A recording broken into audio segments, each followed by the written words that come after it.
Hi guys, so I'm going to read The Incredible Hulk number 257. So this was published in March of 1981. So The Incredible Hulk, Chaos from the Crypt, and introducing the Arabian Night. Caught in the heart of a nuclear explosion, victim of gamma radiation gone wild, Dr. Robert Bruce Banner now finds himself transformed in times of stress into 7 feet, 1,000 pounds of unfettered fury, the most powerful creature to ever walk the earth. Stanley presents The Incredible Hulk, written with flair by Bill Mantlo, drawn with savoir-faire by Sal Buscema, edited with no time to spare by Alan Milgrom, supervised from 6'7" in the air by Jim Shooter. Crypt of Chaos. Although the green-skinned Goliath, known as the Incredible Hulk, is the mightiest mortal on the face of the earth, his sense of direction is abysmal. For days, he has wandered about the Middle East, growing increasingly more lost. Until, at last, tired, hungry, and confused, he lay down to rest on the shifting desert sands. Night ebbed, the cool of the evening giving way to the fierce heat of day, and unfortunately for the Hulk, sleep transformed him back to his hated and helpless alter ego, Bruce Banner. And says Jim Novak, letterer, and Bob Sharon, colorist. Whereas the Hulk can go for days on end without food or drink, such abstinence takes its toll on his more human half. Racked by hunger, dehydration, and exposure to the elements, Bruce Banner deliriously reasons from the intensity of his suffering that he is still alive. He does not really know whether his deduction is accurate. Rough hands robe him, lift him, and lay him across the broad back of some malodorous animal. It is the stench and the forward lurching, loping motion that convinces Dr. Banner that he is still alive. Heaven could neither smell so bad nor be so uncomfortable. Hell would certainly be worse. It is settled then, Bruce Banner thinks. I am alive. I have been saved. And now, being transported to oblivion. Days later. Yes, I'd like more water. Thank you. Oh, I forgot again, didn't I? You don't speak English. I've got to nod my head. He does so, and the Moslem maiden in the all-enveloping chador pours him another cup. From behind her veil, silvery peals of laughter announce her amusement. At the way her sunburned patient responds to her gentle ministrations. So, Effendi, I see you are recovered. Abdul, yes, quite. Thanks to the tender nursing of your wife, Maya, here. How long? You have rested in our tents for 5 days since we found you close to death, out on the great eastern desert. Speaking your language, I have come to you every day, telling you who we are, and trying to understand you. You have a strong hold over your will, Dr. Banner. Even in the throes of delirium, you spoke little more about yourself than your name and your fear of some monster. My Bedouins hold to an old proverb that admonishes them to heed the words of one who has been touched by the sun. We are also despite these suspicious times, and hospitable people. And so we have spoken nothing to you, to the authorities in Cairo. Then I'm in Egypt. Did I not say so, Effendi? Forgive me. Yes, you are in Egypt, nation of the Nile, cradle of civilization, ancient birthplace of kings. And demons! It is his first foray outside the tent since his rescue from the desert, and Bruce Banner is not prepared for the astounding spectacle that greets his eyes. The cliffs rear their ancient peaks high above the desert sands, but they are less remarkable than the sinister statues standing out in sharp relief from the very cliff face. Silent sentinels dwarfing the archaeological encampment nestled in the shadows at their feet. Behold, the discovery of the century, Effendi, the time-lost tomb of Gog and Magog. The Arab chieftain merely mouths the ancient names, and Bruce Banner trembles with an ancestral memory of an evil as old as creation itself. It is a far cry from the Egyptian sands to the New Mexico desert, but the activity around the once proud installation called Gamma Base is just as integral to our story. Let's get these transports loaded. On the double there, soldier. It took years to build Gamma Base, and he acts like he expects us to dismantle it in a couple of hours. Natch, he's from Washington. Those Pentagon button pushers think we all do is play games here. Too bad the Colonel couldn't convince them that we're needed to capture the Hulk.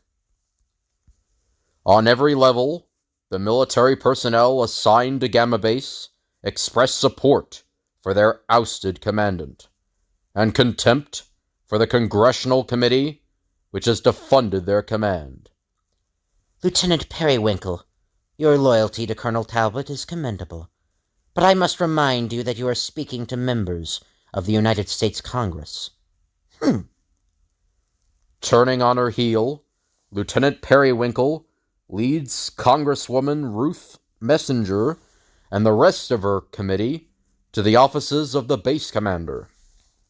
Here comes the will of the people, Captain Bowman. Armed with a guillotine called an Act of Congress. Dr. Maxwell, blasted civilians. I see that the military and civilian staff of Gamma Base are of one accord in blaming everyone except themselves for their failure to achieve their mission, the capture and/or cure of the Hulk. You'd never have dared to do this in my day, Congresswoman. I'd have fought you. I'd have gone to the President himself with tales of the havoc the Hulk has wreaked across the country. I don't doubt you would have, General Ross. It's a pity you weren't as successful at catching the Hulk as you were at convincing previous administrations to continue funding your little war games. You've served your country long and well, General, but I think it's time you accepted your retirement. Besides, aren't you in the care of a doctor? A psychiatrist, you mean, Congresswoman? Yes.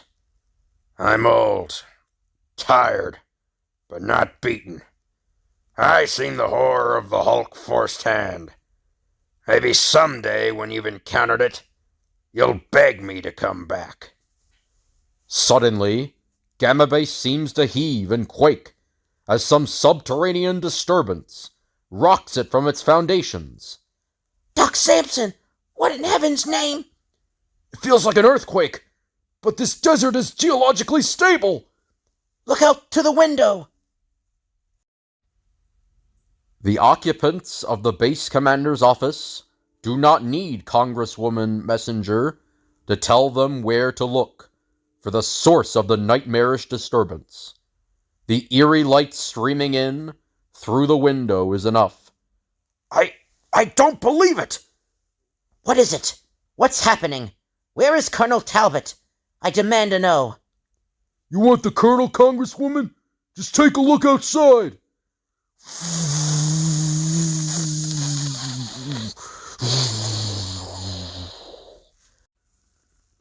With a gleam of gold, the gargantuan battlecruiser rises slowly, majestically from its subterranean silo. Behold, the war wagon! Built in the utmost secrecy, it was the real reason Gamma Base could not account for its spending to Congress. Yet today, it was to have been unveiled as the ultimate answer to the menace of the Incredible Hulk. And, should it fail in its mission, only one life would be forfeit, for the war wagon is solely under the control of he who conceived its creation, Colonel Glenn Talbot. I'm sorry I couldn't be on hand to welcome you and your committee, Congresswoman Messenger. But as you can see, I got my hands full at the moment. Colonel Talbot, you have been divested of your command. I demand that you return to Gamma Base at once. Your action smacks of insurrection. That's what England accused the American Congress of once, in 1776.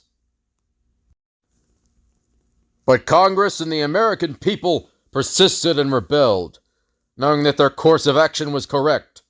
The Hulk is a menace to the entire world, Congresswoman, and I will not rest until he's destroyed. Rising on a column of fire, the war wagon disappears from sight. Instantly, turmoil reigns throughout Gamma Base. Soldier, get a radar fix on the war wagon. Dispatch pursuits planes after Colonel Talbot. How, sir? We were in the process of dismantling the base, remember? Anything we could use to go after the colonel is already in mothballs. Doc Samson groans, but there is one person present on Gamma Base who welcomes the news. I trained you well, Glenn. Do your duty as you see it. Find and fight the foe if you must. The prayers of this old soldier go with you. In Egypt's great eastern desert, the much-recovered Dr. Bruce Banner is introduced to the head of the archaeological expedition. I'm pleased to meet you, sir. The whole scientific community is aware of the discoveries of Dr. Hassan Karim. After this find, the whole world will know of him. Ah, Abdul, and you're an American foundling. You're a man of science yourself, Dr. Banner. I was. I've been a traveler for some years now. I, too, have voyaged a great deal. Into the past. It was an ancient papyri, considered untranslatable. But I discovered the historical basis for the biblical myth of those twin mythological demons, Gog and Magog. His eyes blazing with the fervor of his discovery, Dr. Hassan Karim explains. You are familiar with your Holy Bible, the Old Testament, where in the books of Exodus it is told how Moses led the Israelites out of Egypt by parting the Red Sea, and how the waters poured back again, drowning Pharaoh and all his cavalry. Watching from afar was one Nefut Shah, an Egyptian wizard of no small repute. He cursed Moses and the God of the Israelites, and repaired to his black temple, where, offering sacrifice upon sacrifice to the ancient and terrible gods of Egypt, he implored them to grant him the power to avenge his nation's honor. History has a way of repeating itself, Dr. Banner. You see, then, as now, Egyptian and Jew were mortal enemies. But Egypt is at peace with Israel now, Dr. Karim. Are we, Abdul? Before the Arab chieftain can ponder, the aged archaeologists query, Dr. Kareem proceeds with his tale. In due time, the blood of his victims carried Nafut Shah's prayers heavenward to the ears of the great god Seth. Great Lord of darkness, of death, of the desert eternal, grant me the power to smite thy enemies. Then, according to hieroglyphics that themselves reeked of unspeakable acts and abysmal evil, Seth granted Nafut Shah's request. He remade the wizard into two bestial, carrion creatures, the demons Gog and Magog.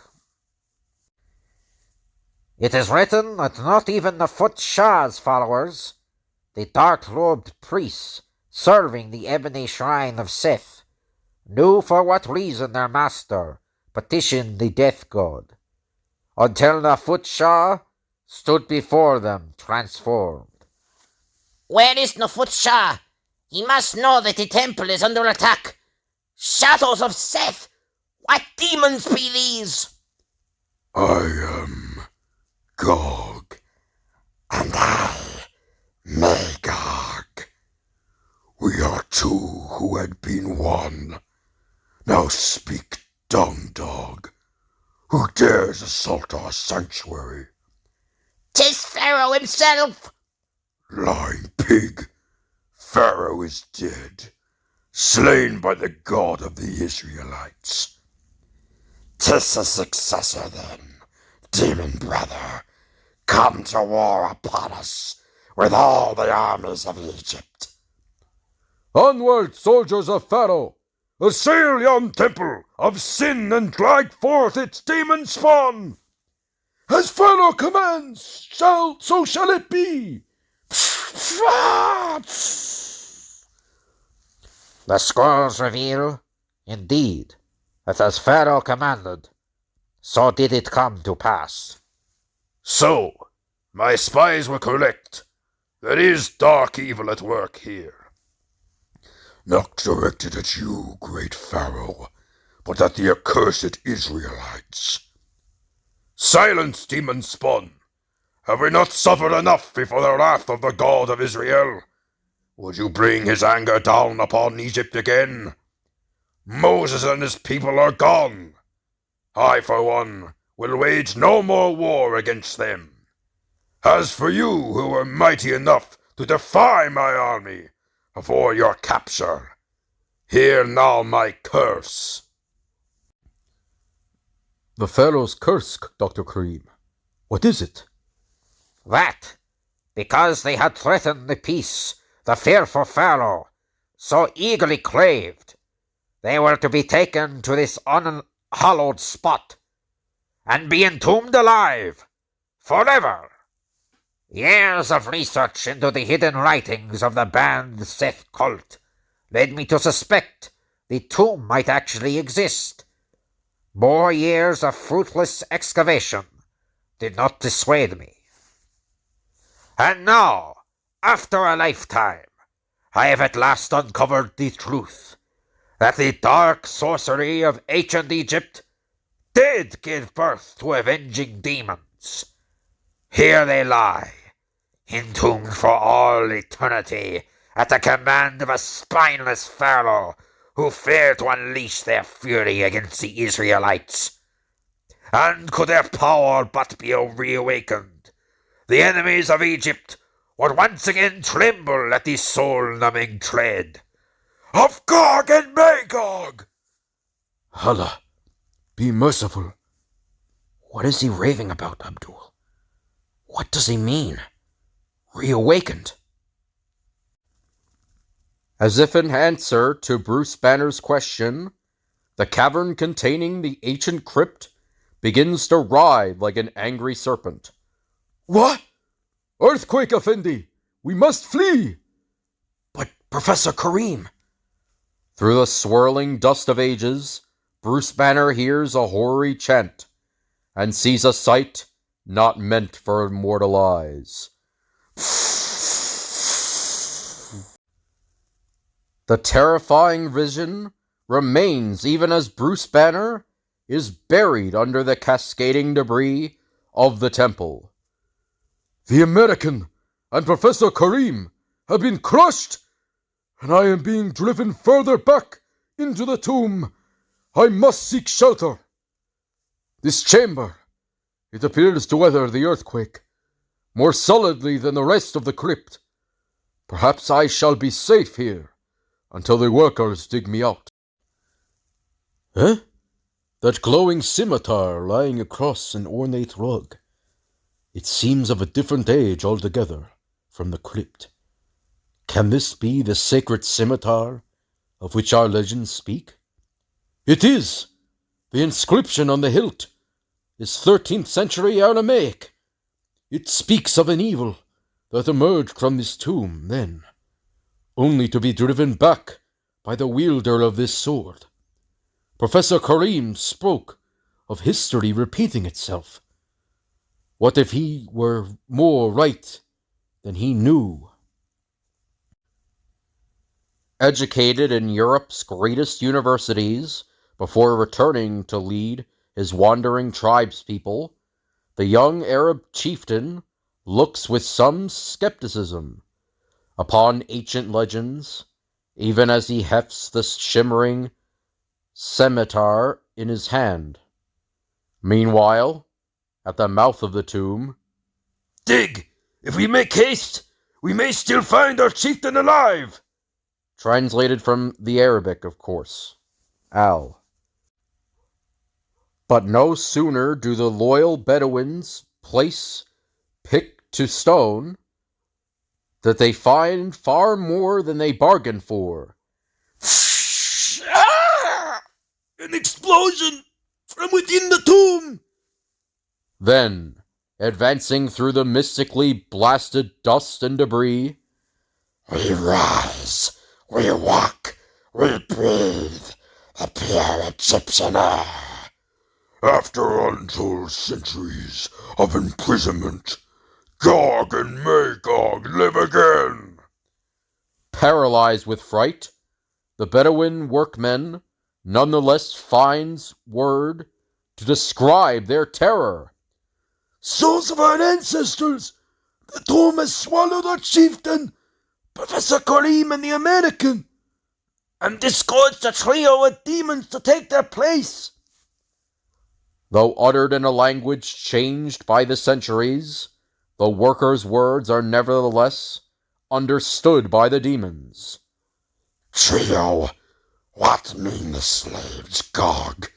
There are but two of us. Look to your back, Magog. Our crypt even now unleashes the third horror, as terrible as we two. Who are ugly hornheads to call Hulk terrible? The jade juggernaut emerges from the seething shadows of the tomb, angry and confused. Angry because he does not know where he is, or why he found himself forced to smash through tons of stone to reach the light.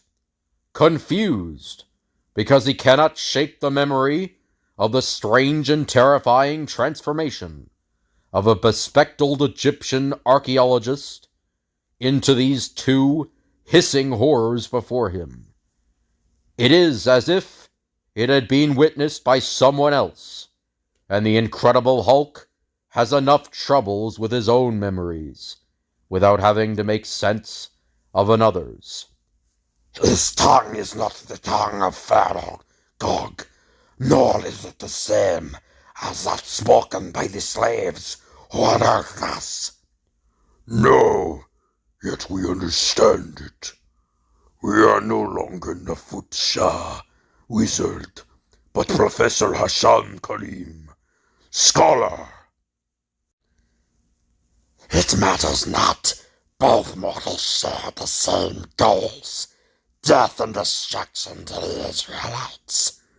And you, creature, cannot stop us from fulfilling our secret task. Bah! Hornheads are not men, but they talk just as much. Talking makes Hulk's head buzz. Then we will cease our one-sided dialogue, creature, and make you bleed instead. Die, monster! At that moment, emerging from within the tomb, living demons, like those carved on the crypt walls, besetting a third. Hold, Sesphon! Release the green-skinned Goliath! In time past, you did rise from your rest, demons, to unleash the dogs of war on the ancient sands of Egypt. Then my ancestor, a desert nomad, was chosen by the magicians of the East to guard against you. After a legendary struggle, that first champion succeeded in re-entering you both, but only by sealing himself for all eternity inside the tomb as well. His spirit lives on, in me. This time I am the mystic guardian. Turn, demons. Turn and face the Arabian night. Ah, yes. We remember emerging into the light, only to be entombed again. This time it is we who shall prevail. This time we shall stay free. Hulk is sick of words. The Hulk. What a fool I was. Now I know what became of the American. Dr. Banner. May it be the will of Allah that the monster aids me in returning the demons to their crypt.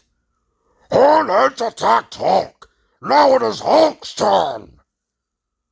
The Guardian and the Goliath have allied themselves against us, Magog. As they fight together, let them die together.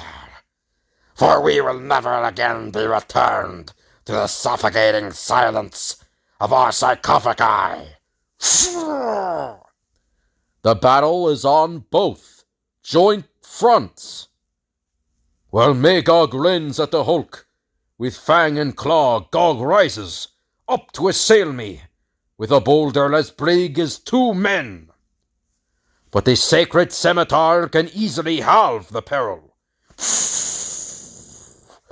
that it may pass harmlessly by on either side of my magic carpet. Ah, you are the coward guardian of the crypt. Come down, face me here, within reach of my terrible talons, and we will test to see what stuff your power be made of. That you already know well, demon, for it returned you to imprisonment within your tomb the last time fate set you free. Meanwhile, caring nothing for ancient curses or crypts, the Hulk fights simply because he was attacked. What manner of mortal are you, that you withstand the demonic might of Magog?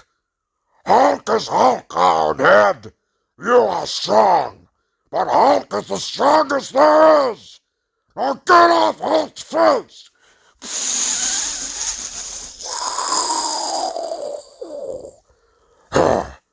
Hornhead has finally done what Hulk wanted. Hornhead has shut up!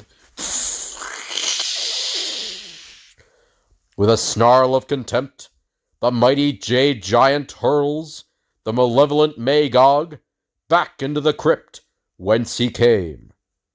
Excellent, my emerald ally. You make me gladder than ever that I saved you from dying in the desert, Dr. Banner. Swordman save puny Banner! Hulk hates Banner! I see I have made an error in judgment regarding he whom I assumed was my ally. In some way I cannot fathom. He is a totally different personality from Dr. Banner's. He fought the demons not to help me, but because they attacked him. The ways of Allah are inscrutable. Still, The Jade One has defeated Magog. And not even now Gog flees from him, back into the tomb.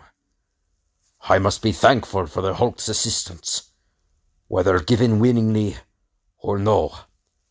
But I must also put him from my thoughts, as I strive to seal the demons in their accursed crypt.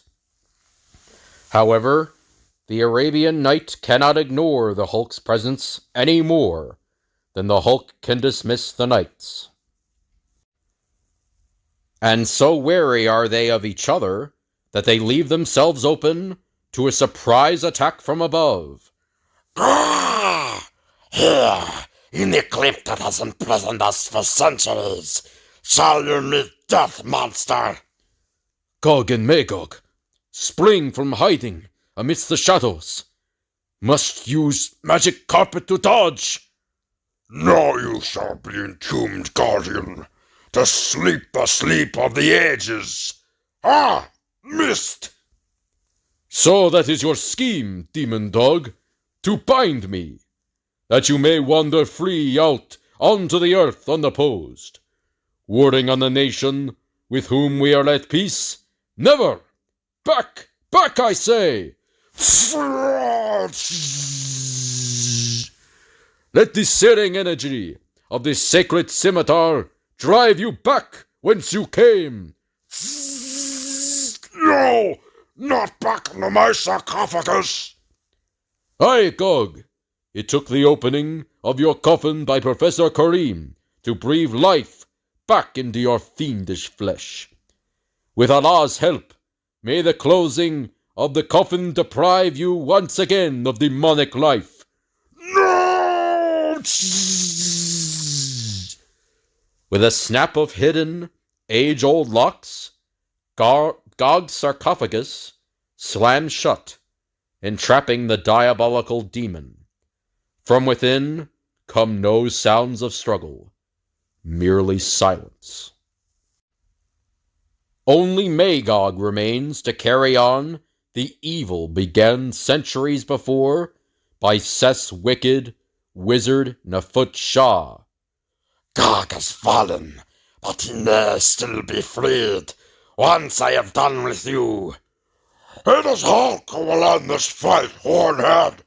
Hulk, and only Hulk. Ah! Despite my own power, you cast me aside. Your power is vast. Hornhead should have listened to Hulk. Hulk told Hornhead that Hulk is the strongest one there is. Well, do I believe it? The Hulk's might rival that of all the rest of us combined. But the Hulk seeks only to crush the demon Magog, not to contain him.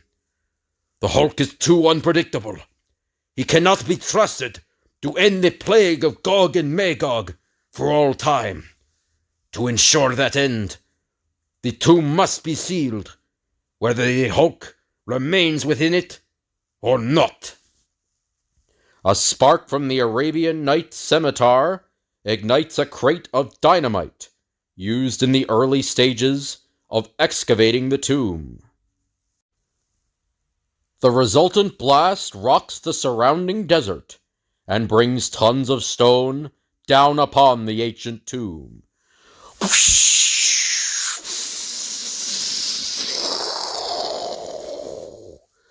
I am sorry, Hulk. It was Allah's will that you be brought into this affair to aid me in doing my duty as chosen guardian of the crypt. I am sorry that Allah also chose fit to reward you with death, but I sensed, in the brief time I knew you, that your existence was a tortured one. I pray now that you have helped ensure the peace of Egypt, that you at last know peace as well. The night leaves, the sandstone stirs. Yet there are no eyes present to see that the Arabian Knight's epitaph to the Emerald Goliath has been, at the very least, premature. Huh? Blast slammed coffin door on Hornhead, and roof fell in on Hulk's head. Where is Flying Swordsman? Gone. Good. Hulk does not want to smash anymore. Hulk just wants to be alone. Hulk remembers now. That is why Hulk came to this place, to find peace. But Hulk has not found peace here, or anywhere. So Hulk will have to go somewhere else. Leg muscles mightier than mere mortal man can ever conceive of propel the green Goliath heavenward towards what new dangers none can say. A world away on New York City's fabulous Fifth Avenue. Hey, buddy. Avengers Mansion. Thanks, driver. Keep the change. Not on your life. You're Rick Jones, ain't you? I used to be in your team brigade. Corazzi chapter. The ride's on me. I didn't think anyone remembered. Thanks. Guitar slung across his back, this sidekick of superheroes, now turned songwriter, faces a difficult future. Why did I come back here? That's easy. I came back here because this is where I first betrayed a friend. And myself. How many years ago was it? That, and saving an idiot teenager from a gamma bomb. Dr. Bruce Banner absorbed such an intense dose of gamma radiation that he turned into the man monster men call the Hulk. I owed him my life. Swore I'd never leave him. But I did. After he left the Avengers and became more savage than ever. That was my excuse, wasn't it? Identification requested. His card scanned by a microelectric eye invented by millionaire Tony Stark, whose townhouse serves as headquarters for the mighty Avengers, and who is himself the invincible Iron Man. Rick stands back as the door opens to reveal Jarvis. So very good to see you again, Master Rick. Can I be of service? Afraid not. I've got to see the Avengers. Might I be so bold as to inquire why? Yeah. Tell them I need their help to repay an old debt. Tell them it's their debt, too. Tell them they gotta help me. Find the Hulk. The Avengers' usually imperturbable butler is, needless to say, astonished. Next, who's big, green, and has just invaded the Soviet Union? Chaos behind the Iron Curtain. And there's an extra story, so the Human Torch in Blown About. Okay, everybody. Hand over the fours, the money, and the jewels. Or get a blast from my supersonic hairdryer. It'll do a lot more than dry your hair. Let's see if I can't put a stop to that little game. Watch out! I'll blow your flames right out. Holy smoke! She'll cool my fire soon. I gotta get her hands off that blow dryer. Hey, what's that I see? Hostess cupcakes! Just the thing. You'll want to get your hot little hands on these goodies. Chocolatey cake. Chocolatey icing. Great taste. A jewel of a find. A hot number like you shouldn't drop her weapon for anything. Not even Hostess cupcakes. You get a big delight in every bite of Hostess cupcakes. So that's the end of that story. So hope you guys enjoyed. If you could like, comment, and subscribe, that'd be appreciated. If you have any requests you want me to do, just let me know in the comments, and I'll tell you when I can do the request. Thank you all for watching, and I'll see you guys later.